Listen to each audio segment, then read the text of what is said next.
Hello, काल होता रविवार आणि काल नाश्त्यासाठी आमच्याकडे होता आप्प्यांचा बेत. तर लाडूबाईला 2 दिवसापासून आप्पे खायचे होते म्हणून मग हा आप्प्याचा घाट घातला. आता थंडी म्हटलं की पीठ व्यवस्थित आंबेल की नाही ह्याचंच टेन्शन होतं. तरी पण 8:30पर्यंत पीठ काही व्यवस्थित आंबलं नव्हतं. मग डब्बा एक अर्धा तास उन्हात ठेवला. त्याच्यानंतर पीठ छान फर्मंट झालं आणि मग आप्पे बनवायला घेतले. तर पाहू शकताय छान मऊ लुसलुशीत आणि एकदम स्पंज आप्पे झालेले आहेत. तिथं खोबऱ्याची चटणी बनवलेली आहे. तर आप्प्याच्या रेसिपीचा पूर्ण व्हिडिओ माझ्या रेसिपी चॅनलवरती आहे, नक्की बघा.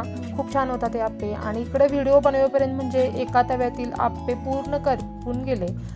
आता लाडूबाईचा आवडता नाश्ता होता. मग काय पिल्लूनं पोटभर आप्पे खाल्ले आणि पहिल्यांदा नाश्ता पूर्ण संपून एवढी चकाचक प्लेट केलेली असेल तिनं. मग असे मी पण सर्व आप्पे बनवून घेतले आणि मी पण नाश्ता करून घेतला. तुमच्याकडे संडे स्पेशल काय नाश्ता बनवलेला कमेंटमध्ये नक्की कळवा. पुन्हा भेटूयात मिनी ब्लॉगमध्ये. तोपर्यंत टाटा, बाय बाय.